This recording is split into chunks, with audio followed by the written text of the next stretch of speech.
Halo Tribuners, selamat siang. Jumpa lagi di special interview bersama saya Salma Pikalohata. Semoga Tribuners selalu dalam keadaan sehat, berbahagia, dan semangat dalam menjalani hari meskipun saat ini cuaca sedang tidak menentu. Ngomong-ngomong soal cuaca Tribuners, pada special interview hari ini kita akan membahas bagaimana update cuaca di Kota Ambon khususnya dan di Maluku umumnya langsung dengan perakirawan cuaca dari BMKG Kota Ambon. Nah, langsung saja Tribuners kita sapa. Ini sudah hadir di studio tribunambon.com Kak Jenly Uspesi, perakirawan cuaca BMKG Ambon. Oke, selamat sore Kakak. Selamat sore Kakak. Apa kabar hari ini Kakak? Puji Tuhan baik. Oke. Kak, ini kalau kita lihat hari ini kan mulai dari tadi pagi itu cuacanya berawan dulu lalu kemudian hujan ringan sedikit dan sekarang ini sudah panas, jadi bisa dibilang tidak menentu lah. Sebenarnya kalau dari pengamatan BMKG sendiri, sebenarnya hari ini tuh cuacanya bagaimana? Kalau dari dari perakiraan cuaca yang dibuat oleh teman-teman kita kemarin itu membuat perakiraan untuk hari ini dan lusa, jadi 2 hari ke depan. Memang sama berawan dan nanti di jam 13 ke atas tuh memang ada hujan. Diperkirakan itu nanti sampai jam 3 dini hari itu masih ada hujan ringan, potensi hujan ringan, dan nanti berawan sampai esok pagi. Nah, kalau kita lihat memang untuk wilayah kita Pulau Ambon ini kan terbagi atas 2 wilayah, yaitu Kota Ambon dan Kabupaten Maluku Tengah.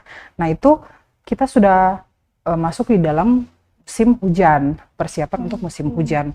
Nah, mungkin bisa kita semua lihat ada terjadi petir atau kilat. Nah, itu memang ditandai masa-masa transisi atau peralihan menuju musim hujan. Ya mungkin seperti itu. Jadi memang Kota Ambon sudah musim hujan ya meskipun masih ada panas-panas sedikit ya, Kak? Memang seperti itu. Nah, kalau memang musim hujan ini sedang terjadi di Kota Ambon dan juga di seluruh wilayah Maluku atau bagaimana Kak? Ya, kalau untuk musim hujan sendiri untuk wilayah Maluku berbeda-beda. Hanya beberapa wilayah seperti Pulau Ambon, Amahei dan Kairatu yang memiliki puncak hujan yang sama. Tetapi untuk data terupdate, memang untuk Pulau Ambon sendiri agak bergeser, lebih maju. Mungkin yang dahulu puncak hujannya di bulan Juni, Juli, dan Agustus.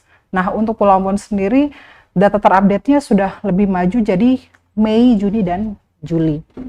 Begitu. Jadi, untuk ketiga wilayah itu sama persis, memiliki satu puncak hujan dan satu lembah atau musim kemaraunya. Sedangkan untuk wilayah lainnya seperti Somlaki, Tual atau Namlea itu sama karakteristiknya sama, tipe hujannya juga sama, yaitu monsunal. Nah, seperti itu mungkin yang jadi ada juga seperti Geser dan Banda itu lebih mirip, memang hampir mirip ke Kota Ambon atau Pulau Ambon, tapi masih ada bedanya sedikit juga, seperti itu. Oke, jadi ini artinya memang di Kota Ambon cuaca masuk ke cuaca hujan tuh lebih awal ya Kak ya? Kalau Ambon. Apakah ada perbedaan antara musim hujan kali ini dengan yang sebelumnya di Kota Ambon? Kalau misalnya perbedaan sih, kalau normal klimatologisnya tidak ada ya. Namanya musim hujan sudah tetap di bulan-bulan tersebut. Tapi kemungkinan bisa ada pengaruh sedikit jikalau memang ada fenomena cuaca yang lain, misalnya fenomena cuaca global seperti El Nino atau La Nina, itu juga cukup mempengaruhi kondisi cuaca global termasuk wilayah kita. Seperti itu. Ini kita tahan dulu nih ya soal ada fenomena ya Kak. Untuk Tribuners intinya karena memang saat ini Ambon masuk musim hujan, jadi memang harus terus waspada dan untuk Tribuners juga ini kita masih lanjut ya perbincangan kita. Jadi kalau memang ada pertanyaan yang mau ditanyakan lebih lanjut terkait dengan cuaca, boleh langsung gabung dengan kami di kolom komentar baik di Facebook atau YouTube tribunambon.com. Oke. Nah, Kak, tadi kan sudah Kakak singgung nih ada fenomena El Nino dan sebagainya. Kalau untuk musim hujan di Ambon kali ini apa fenomena yang menyebabkan terjadinya musim hujan saat ini? Kalau seumpama musim hujan itu tidak ada fenomena apapun karena memang sudah kondisi iklimnya seperti itu. Kondisi klimatologisnya memang sudah seperti itu. Jadi nanti di satu tahun pasti ada cuaca, pasti ada musim kemarau dan musim hujannya. Nah, musim hujannya puncaknya itu berada pada bulan Mei, Juni dan Juli. Nah, sedangkan untuk musim kemarau sendiri itu biasanya puncaknya musim kemarau itu di bulan Desember, Januari, dan Februari. Tetapi karena itulah spesialnya kita, sehingga kita tidak seperti tempat lain, wilayah lain yang memang ketika musim kemarau betul-betul tidak ada hujan, atau musim hujan betul-betul hampir tidak melihat matahari. Tapi spesialnya Ambon itu, walaupun kita di musim kemarau tetap ada hujan, yaitu karena kondisi lokalnya kita yang mempengaruhi. Seperti itu. Oke, jadi memang ada kemungkinan nih kayak sekarang kita masih tetap bisa lihat matahari ya, karena memang ada El Nino tadi itu yang muncul. Kalau El Nino sendiri untuk saya belum bilang muncul karena masih diprediksi oleh Badan Meteorologi Dunia WMO, diprediksi mungkin dalam tahun ini ada, tetapi untuk dipastikan kapan belum, apalagi di bulan ini belum bisa dipastikan. Memang indeks SOI sendiri itu masih dalam pengamatan, jadi belum bisa dikategorikan sudah El Nino atau La Nina, belum. Jadi sekarang masih kondisinya normal. Jadi memang itu normal kita, musimnya hujannya kita di Ambon ya seperti ini. Kalau puncak musim hujan sendiri di kota Ambon itu kapan? Nah, itu yang tadi saya bilang karena bergeser, jadinya puncaknya di bulan Mei, Juni, dan Juli. Seperti itu. Nah, kalau ngomong soal cuaca, kan kadang berawan, hujan ringan, lalu kadang-kadang juga ada hujan petir dan hujan sedang dan sebagainya. Kalau BMKG sendiri nih, Kak, mungkin sedikit saja ulas bagaimana sih mengamati cuaca sehingga ada tadi seperti yang Kakak sebutkan tadi, biasanya teman-teman dari BMKG itu selalu membuat perakiraan cuaca 2 hari ke depan. Oh ya. Jadi memang kalau untuk kita buat perakiraan cuaca itu sebenarnya kita harus sekolah dulu. Bukan pas datang-datang langsung coba lihat-lihat ini seperti besok, tidak seperti itu. Jadi memang ada kita sekolah, ada metode khusus bagaimana cara untuk memperakirakan cuaca, terus ada analisa-analisa apa saja yang menjadi bahan untuk pertimbangan kita untuk bikin prognosis yang akhirnya bisa dibuatlah perakiraan cuaca kota atau kabupaten ataupun wilayah kecamatan. Jadi memang analisa yang kita lakukan ada analisa cuaca global, terus regional atau sinoptik, dan lokal juga. Nah, itu juga kita dibantu dengan adanya citra satelit dan citra radar. Nah, itu memang di setiap stasiun meteorologi kita selalu harus memantau itu, karena itu menjadi bahan pertimbangan untuk kita buat perakiraan cuaca ke depan. Selain kondisi klimatologi sama seperti yang tadi saya sebutkan tadi, jadi misalnya dalam 1 tahun di bulan-bulan apa saja, nah itu periode ulang, dan mungkin bisa kita lihat juga dari ya seperti fenomena-fenomena cuaca yang terjadi, misalnya seperti El Nino atau lainnya jika mungkin terjadi, dan juga mungkin adanya sirkulasi seperti badai. Nah, itu juga mempunyai mempunyai impact yang secara tidak langsung kepada kita untuk kondisi cuaca di Pulau Ambon atau Maluku. Jadi memang untuk melihat cuaca tidak asal-asalan, bukan main Iya, tebak-tebakan, tapi memang betul. sesuai dengan ilmu Iya, pengetahuan kita dan juga dibantu tentunya dengan alat-alat yang iya, ada. betul Oke. sekali. Nah, Kak, ngomong-ngomong juga ini kan pada bulan kemarin tuh ada muncul dua gerhana sekali kan. Ada pertama gerhana matahari total yang di Ambon cuma bisa lihat gerhana matahari sebagian. Lalu pada 4-5 Mei kemarin itu kan ada gerhana matahari penumbra. Apakah dari gerhana-gerhana ini juga yang mempengaruhi terjadinya cuaca di Kota Ambon? Kalau kalau untuk gerhana memang apa ya? Itu tidak langsung ya, soalnya eh, namanya musim hujan dia tidak pun dipengaruhi oleh gerhana atau tidaknya, karena memang sudah sudah secara kontinu terjadi. Tetapi mungkin ada dampak secara tidak langsung, apalagi kalau kita lihat misalnya apa namanya, eh, misalnya gerhana bulan. Kalau posisi jarak bulan dengan bumi itu bisa lihat impactnya tuh pada apa namanya, gelombang. Tetapi untuk cuaca sepertinya Tidak kecil, terlalu ya tidak terlalu berpengaruh. berpengaruh. Nah, Kak, juga ini kan sudah bisa diprediksi cuaca ini kan oleh BMKG. Kira-kira dalam seminggu ke depan ini apakah masyarakat Kota Ambon juga harus mewaspadai adanya cuaca ekstrim?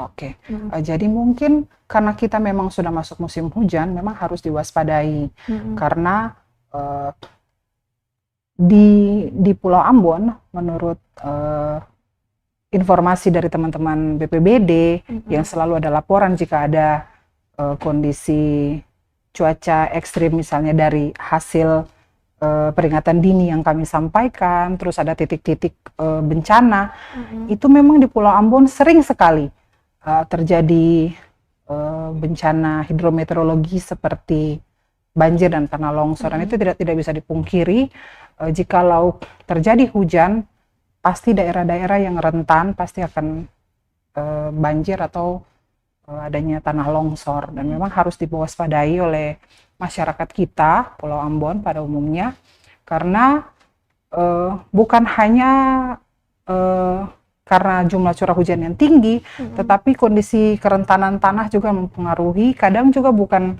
hujan sedang sampai lebat, kadang ringan sampai sedang dengan durasi yang lama juga itu bisa menyebabkan adanya banjir di sebagian tempat yang memang sering terjadi.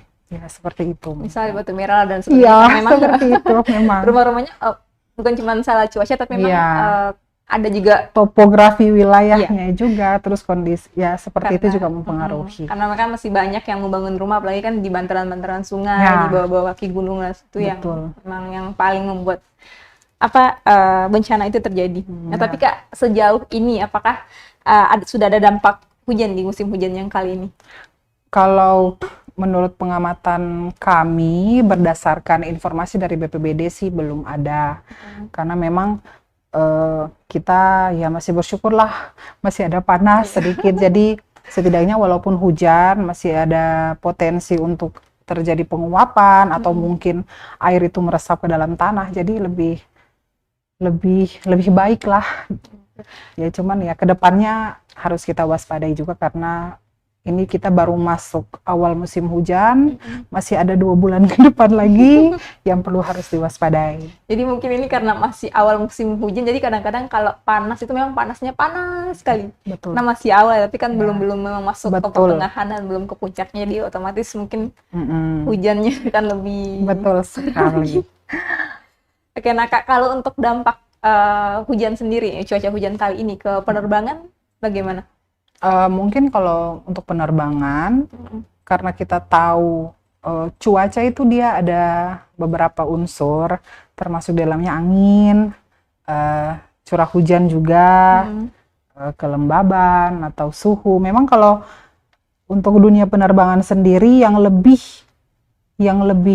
berpengaruh itu di jarak pandang. Ketika hujan dengan intensitas sedang hingga lebat, ataupun bahkan mungkin ringan hingga sedang pun, jikalau jarak pandang mendatarnya kurang dari 5 kilo, itu memang berbahaya untuk penerbangan. Itu sudah menjadi syarat.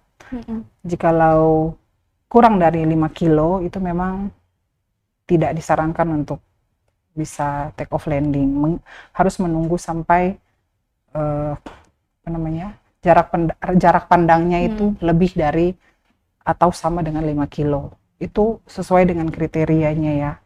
Jadi mungkin salah satunya itu untuk take off maupun landing, ataupun juga angin kencang. Jadi mungkin dari kecepatan angin. Mungkin untuk penerbangan angin dan visibility saat take off dan landing. Tapi kalau seumpama sudah in flight, sudah berada di jalur penerbang, itu sudah tidak berpengaruh karena kita tahu sendiri kalau kecepatan angin di atas tuh lebih daripada 20 knot ya. Jadi memang itu sudah tidak berpengaruh. Hanya berpengaruhnya saat take off atau landing, pendaratan atau tinggal landas. Tapi intinya kan itu untuk dampaknya bisa diminimalisir juga karena selalu ada koordinasi antara bandara dan juga BMKG kan. Ya, betul. Nah, ini Kak, ada juga pertanyaan dari Tribuners di kolom komentar di YouTube. Ini ada yang tanya, bagaimana pandangan BMKG sendiri tentang ritual penangkal hujan yang biasa sering ditemui di Indonesia? Ritual penangkal hujan, Mbak Rara. Kalau itu tidak termasuk di dalam sains ya, jadi ya kalau mau melihat itu ya, kalau menurut saya pribadi sih ya, itu tergantung pribadi masing-masing. Tapi yang jelas ini tidak menyangkut di dalam sains, kita tidak analisa, namanya yang untuk yang seperti itu ya, tidak ada analisa atau tidak ada berdasarkan misalnya laporan cuaca atau pengamatan cuaca secara langsung dengan alat ataupun jadi memang kalau untuk percaya dan tidaknya, kalau saya tidak terlalu percaya. Mungkin seperti itu. Ya, jadi memang begitu ya, Tribuners, ini dari Kibo. Dan memang kalau yang kita tangkap dari tadi yang dibicarakan Kak Jenny, memang untuk cuaca ini memang semuanya dilihat secara ilmiah, juga ada alatnya lengkap, jadi bukan asal-asalan atau kayak meramal lah gitu ya. Iya, betul. Ya. Nah Kak, kalau ini, apakah ada imbauan ke masyarakat? Ini kan tadi soal dampak-dampak hujan ini, ada imbauan ke masyarakat supaya bisa minimalisir dampaknya seperti banjir, longsor? Mungkin kalau himbauan sih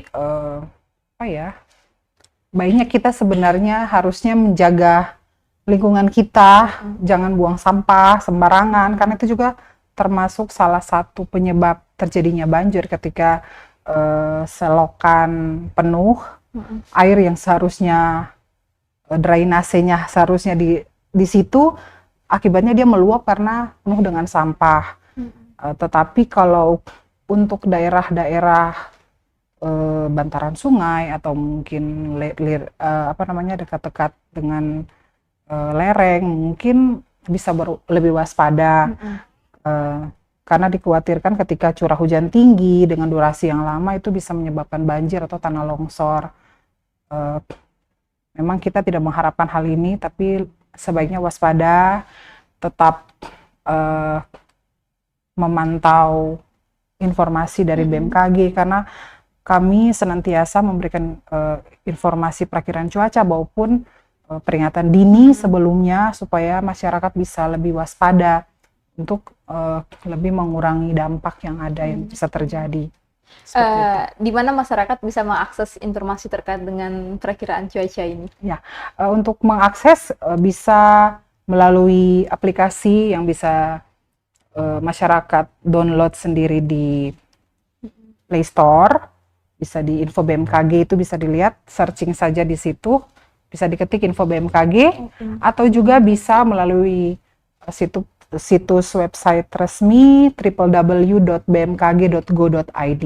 Mungkin di situ bisa kita lihat informasi bukan hanya untuk cuaca, bisa juga untuk gempa atau yang lainnya bisa kita akses secara gratis. Kalau di media sosial juga ada? Ya, di media sosial juga ada, baik itu di Twitter atau Facebook, YouTube juga ada juga. Jadi bisa dilihat saja di situ info BMKG, ketika di searching pasti ditemukan. Oke, jadi begitu Tribuners, kalian bisa langsung memantau bagaimana perakiraan cuaca hari ini, besok. Jadi kalian dari rumah sudah bisa ada persiapan mau bawa payung atau bawa mantel supaya bisa agar tidak tiba-tiba di jalan kemudian kehujanan, basah yang tadinya mau pergi buru-buru tapi terpaksa harus berteduh dulu. Makanya untuk memudahkan hal itu bisa langsung ya buka ada aplikasi ya di media sosial BMKG juga ada. Nah, selanjutnya nih Kak, apa yang harus menjadi perhatian masyarakat terkait cuaca kali ini di Ambon? Mungkin sama seperti yang kemarin, karena kita harus lebih waspada ketika terjadi hujan dengan intensitas sedang hingga lebat. Itu memang menjadi menjadi perhatian untuk kita, karena di daerah Pulau Ambon sendiri kondisi kerentanan tanah di setiap wilayah itu berbeda-beda. Ada yang hujannya sudah sedang hingga lebat tapi aman saja, tapi ada juga yang cuma ringan saja malah bisa banjir. Jadi lebih waspada, tetap memantau informasi yang bisa disediakan. Kalau kita sudah tahu sudah masuk musim hujan, ya mungkin sedia payung, mungkin lebih berhati-hati, jangan sampai ketika terjadi hujan ada genangan air bisa kecelakaan motor, ya seperti itu mungkin. Apalagi ya, mungkin karena hujan jadi perlu yang hangat-hangat, mungkin seperti itu. Supaya mengurangi juga jangan sampai kita flu atau batuk, kan itu penyakit yang pada umumnya sering terjadi jika musim hujan kita alami. Ya, jadi memang persiapan memang itu ya, memang harus kesehatan tuh yang paling utama, karena memang sering sekali pada saat musim hujan tuh ya rentan sekali ini kesehatan. Nah Kak, kalau untuk masyarakat yang bepergian nih menggunakan motor, kapal laut atau pesawat, apakah ada hal yang harus diperhatikan lagi selain tadi tetap menyiapkan obat-obatan, memperhatikan makanan, lalu juga mempersiapkan mantel dan payung misalnya. Ada lagi yang harus dipersiapkan oleh masyarakat ketika bepergian? Kalau untuk bepergian, kalau by ship atau lewat kapal, mungkin masyarakat bisa lebih memperhatikan peringatan dini gelombang laut yang teman-teman maritim keluarkan. Karena di situ sudah dikeluarkan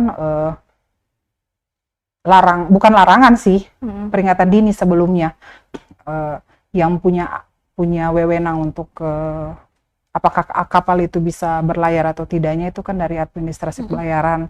Jadi bukan kami hanya memberikan informasi, mungkin bisa dipantau, bisa dilihat juga kira-kira wilayah mana yang masuk kriteria peringatan dini gelombang laut, yang mana ketinggian gelombang 1,25 hingga 2,5 meter itu sudah kategori sedang, itu yang sudah harus diwaspadai. Sampai lebih dari 1,25 ke atas itu harus diwaspadai. Jadi mungkin teman-teman atau masyarakat bisa tetap memantau informasi dari rekan-rekan BMKG Maritim Ambon, mungkin seperti itu untuk pelayaran. Oke. Nah ini saya mau tanya lagi nih, kira-kira bagaimana misalnya seperti nelayan, mereka mau memantau cuaca, sementara banyak dari mereka yang tidak menggunakan handphone atau smartphone untuk mengecek. Tapi sebelum tanya kayak itu, atau Kak juga sudah dengar mau jawab soal itu, saya juga mau tanya ini ada dari Tribuners juga. Ini pertanyaannya Kak, pandangannya tentang gelombang panas di sejumlah negara, salah satunya di India yang menyebabkan ribuan orang meninggal, dan jika El Nino terjadi, apa yang perlu diantisipasi masyarakat di Maluku? Oke. Untuk sebenarnya kalau gelombang panas untuk wilayah Indonesia itu tidak terlalu ekstrim ya. Sementara ini dari BMKG sendiri, atas laporan-laporan dari stasiun lain, mungkin seperti Surabaya, itu tidak sampai 38 derajat Celcius. Itu masih kisaran normal wilayah di sana. Untuk wilayah kita sendiri di Indonesia Timur, untuk Maluku sendiri masih dalam batas normal, 23 derajat hingga 32 derajat Celcius. Dan mungkin untuk yang dibilang tadi, misalnya fenomena El Nino terjadi, dan misalnya untuk India, saya sebenarnya tidak punya wewenang ya untuk berbicara, tapi singgung sedikit, mungkin lebih memperparah karena memang lebih kering. Gelombang panas itu secara langsung itu ketika tubuh kita kepanasan, kita harus mengonsumsi atau minum air yang banyak ya, kan, supaya ditakutnya jangan sampai kita dehidrasi. Nah, mungkin kalau yang terjadi di India, sebaiknya saran saya sih jangan beraktivitas yang lebih di luar rumah ya, karena kan sudah tahu seperti apa. Sebenarnya kita kan sudah tahu, sudah ada informasi sebelumnya, sudah ada peringatan sebelumnya mungkin dari Badan Meteorologi India ya. Jadi baiknya masyarakat seharusnya lebih mewaspadai hal itu. Jangan kita memang mungkin kita bekerja, tapi kita juga harus memikirkan diri kita sendiri. Jangan sampai kepala kita batu. jangan kepala batu seperti itu. Tapi kalau untuk wilayah Indonesia Timur, khususnya untuk Ambon, kita normal sih. Dan kalau seumpama misalnya terjadi di pertengahan tahun menurut WMO atau Badan Meteorologi Dunia yang diprediksi nanti di akhir di pertengahan tahun, mungkin ada baiknya untuk wilayah Ambon, karena kita di puncak musim hujan, jadi mungkin itu bisa mengurangi dampak dari bencana ya. Tapi mungkin sebaliknya untuk wilayah Pulau Jawa yang mana kondisi kebalikan ya, mungkin lebih panas. Ya sama juga, mungkin aktivitas di luar rumah mungkin bisa karena kita bisa merawat kulit kita dengan sunscreen mungkin supaya tidak terbakar, gosong. Terus kita juga harus menyediakan minimal jaket atau apalah untuk bisa tidak secara langsung sinar matahari bisa menyentuh ke kulit kita seperti itu. Jadi memang intinya kalau misalnya El Nino ini muncul di pertengahan tahun, di bulan Juni atau Juli, itu masih aman untuk kota Ambon karena memang saat ini musim hujan, jadi bisa minimalisir lah cuaca hujan. Tapi beda lagi kalau misalnya itu muncul di bulan September atau Desember. Dampaknya bisa lebih dari itu ya, karena mungkin lebih panas sekali, bikin kita tambah dehidrasi dan lain sebagainya. Dan sebenarnya kalau dipikir-pikir nih Kak, saya pikir sekarang sudah ada fenomena El Nino karena memang sangat panas sekali. Beberapa hari kemarin tuh panas sekali sampai memang harus pakai semua tuh lengkap, jadi sarung tangan, juga kaos kaki, apalagi pada saat naik motor, karena memang itu cuacanya panas sekali dan tidak menyangka kalau memang saat ini sudah masuk di musim hujan. Jadi sebenarnya kalau panas itu kita bisa rasakan ketika ada penguapan atau evaporasi. Ketika akan terbentuk awan, umumnya panas. Nah, panas itu dia akan naik ke atas, itu yang membentuk awan. Jadi ketika matahari itu menyinari bumi, nah pasti akan terjadi evaporasi. Nah, evaporasi atau penguapan itu terjadi dari proses di atas mengalami kondensasi, dia berbentuk awan, dan nanti melalui gravitasi dia bisa turun menjadi hujan. Nah, itu proses itu sebenarnya bikin kita kepanasan. Jadi bukan hanya karena ada El Nino mungkin salah satu, tapi sudah umumnya seperti itu. Karena suhu muka laut kita juga menghangat. Jadi ketika hangat kita bisa contoh kecil saja. Ketika kompor kita taruh kita panci yang berisi air kita taruh di atas kompor, pasti uapnya panas. Nah, ketika panas itu dia akan cenderung naik ke atas. Nah, itu yang akan menjadi awan, mengalami proses kondensasi dan membentuk awan, sehingga dia akan ketika berat melalui gravitasi dia akan turun menjadi hujan. Jadi ini juga karena memang masih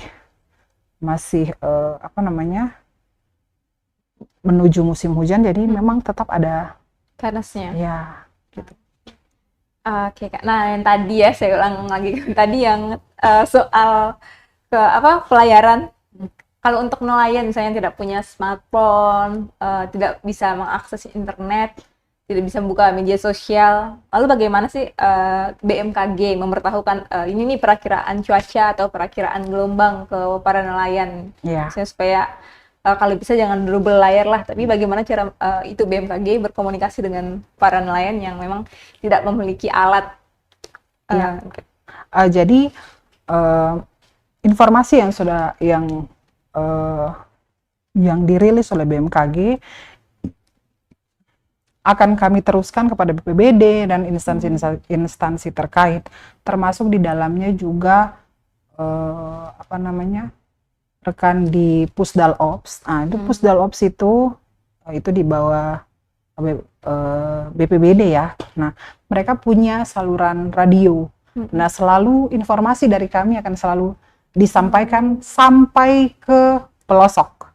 Jadi kami pun selalu bukan hanya di radio itu, dan kami tiap hari pun melakukan penyiaran di RRI. Nah, dan saya percaya setiap wilayah pasti punya radio, dan itu memang bisa didengar 2 kali sehari, selalu di sore atau malam, dan di pagi hari itu senantiasa kami informasikan supaya jika ada nelayan atau mungkin masyarakat yang lain yang belum punya smartphone untuk mengakses, itu mungkin bisa tahu informasinya. Ada peringatan dini kah, untuk gelombang, ataupun mungkin untuk cuaca, itu semuanya ada di situ. Jadi it's okay lah, itu sudah aman.